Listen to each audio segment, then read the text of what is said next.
Tell me about the story of you meeting him. Mm-hmm. So, very, very cool, obviously. So, there's a thing that I do on my videos that I started doing a while ago randomly, where if a piece of music's really hitting, I'll get the sunglasses out and put them on really slowly. Actually, inspired by Scotty Too Hotty from the WWE. Not a lot of people know that, from Too Cool, when they used to do that and then do the dancing in the ring. So I've given away my secret. Anyway, that was like a thing that I would do, and I do it on the Weeknd videos quite often because the music hit like that and it just seemed suitable.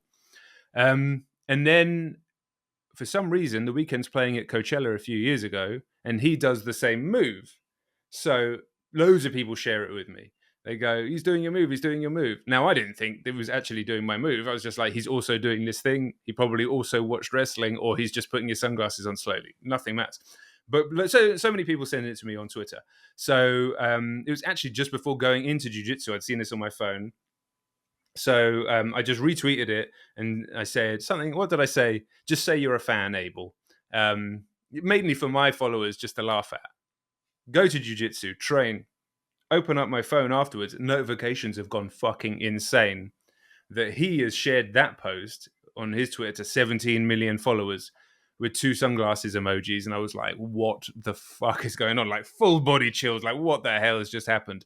Crazy moment. You know, everybody who supports me and has been a fan of mine for a while is going absolutely nuts at this. So I was like, this is the moment. If ever I'm going to do it, now. So second I saw it, I was like, open up Instagram, DM him.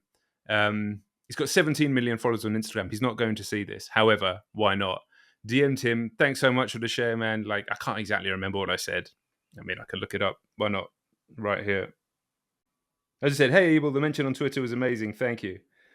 And then keep being phenomenal, sir. And thanks once again. And then literally about an hour later, get a message back. I won't say exactly what it says, but it was basically along the lines of, John, love your work so much, blah, blah, blah, blah, blah. And then inviting me to one of his shows because he was doing a tour in Europe. And the conversation went from there, went to that show. Awesome, incredible experience, but didn't get to meet him.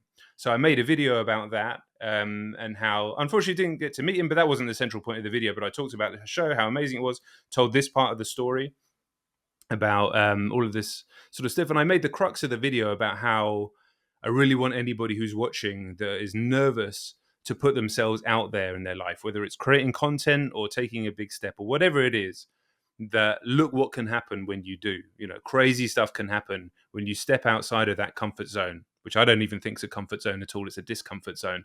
But anyway, that's another topic for a minute. And I wanted that to be the crux of the video, and also about the show and, you know, how nice he was and all that sort of stuff. Put that video out. Obviously, it starts to do well on YouTube because it's, very much aligned to my audience. And then within a few hours, he shared that video saying about how much he loved it and the message of it. He shared that on Twitter. I'm like, what the hell is going on now? He's watching my videos. So I messaged him again. And yeah, he messaged me back saying that he wants to meet. Sorry, we didn't get to meet this time. Can you come to one of the other European shows? We'll hang out, have some coffee. And me and my wife Natalie were like looking through the things. We've got kids. It's difficult to just jump to another country, you know. So this is difficult to do. We don't have family close to look after the kids. But we figured out that we could go to the France show. It was in a couple of weeks from now at the time. Get the kids looked after. So keep going. We go to France, like an hour flight from where I am. Not too bad. Go to the show, and the whole time the plan is to go and meet him beforehand. But you never quite know in this situation if it's going to happen, because obviously not only is he one of the most famous people in the world and very, very busy, he's literally about to play a show to 80,000 people. So if something comes up and he can't meet us, I can understand. He's got quite a lot going on. But still, messaged him a little bit throughout the day, and he connected me with like his assistant's assistant. That's how famous he is. He meets us at the stadium. The guy Raf takes us through backstage area, all this sort of stuff, and then outside of the Weeknd's dressing room I'm not joking, legit. I think there were 7 bodyguards outside of there, like skinny guys, massive guys. I'm standing like, fucking hell. They won't even let Raf, who is the Weeknd's assistant, in at first because he might be sleeping. And Raf's like, no, he's told him to come in anyway. So at this point, I'm pretty damn nervous. Unsurprisingly, I'm about to meet the guy, but also I don't like being a burden or bothering people. It's not really in my nature. So when you've got 7 bodyguards staring at you like, who the fuck is this guy? yeah, that puts me on edge. However, we go in, I look up, he's there, like fiddling with something before the show. Couldn't have been a nicer guy. Like, to the point where if you met anybody that was this nice, friendly, warm, welcoming, funny, you'd be like, that was a fucking cool guy. I'm looking forward to hanging out with him again. But it's literally one of the most famous guys in the world, and genuinely that warm, that friendly. I'm looking down there because I have the picture of us two laughing there.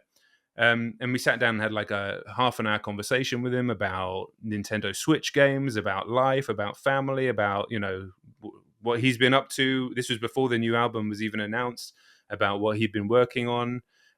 He made like a little personal video for my kids saying hello and stuff. And then we did some photos, some videos, and we both did the iconic sunglasses move together, which I've put everywhere and there's millions and millions of views everywhere now.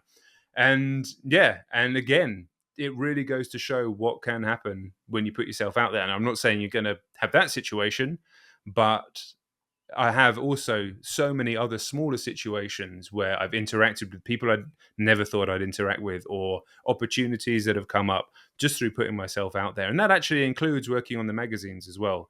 I got to meet all sorts of wrestlers and things going to WWE events through that. So none of this would have happened had I just stayed in my box, you know? So that's what that's the big lesson that I take out of it. And I think that's what, you know, Abel actually said that to me in the room when we met, that you know, he really does believe in that, and he tries to say the same thing to his fans, and that's what he really resonated with in my video, and it's something that I talk about a lot online and will continue to forever.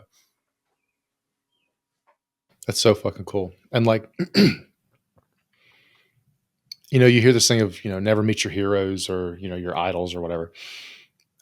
And there are definitely some people who they're really personable when the cameras are on, but they're just fucking douchebags in real life. But then there are other people who are like the same person on and off, you know, off the camera. And those are the people that I love. Of just like, not only do you, you know, quote unquote, deserve success, meaning you handle it well, and you are the type of person that I would root for to succeed anyway, Yep. but you haven't allowed fame and influence to corrupt you in any real way. Because, you know, you're talking about putting yourself and your ideas out into the world. That's a big thing I'm super passionate about. It's one of the reasons for the show. It's one of the reasons for a lot of things that I do is how can I help more people put themselves and their ideas out into the world? Because I deeply believe that that is both how you build a fulfilling business or a fulfilling life, how you make the world a better place, all this shit. It's just like, you know, imagine a world where the default was we put ourselves and our ideas out into the world, not that is for a micro minority of people.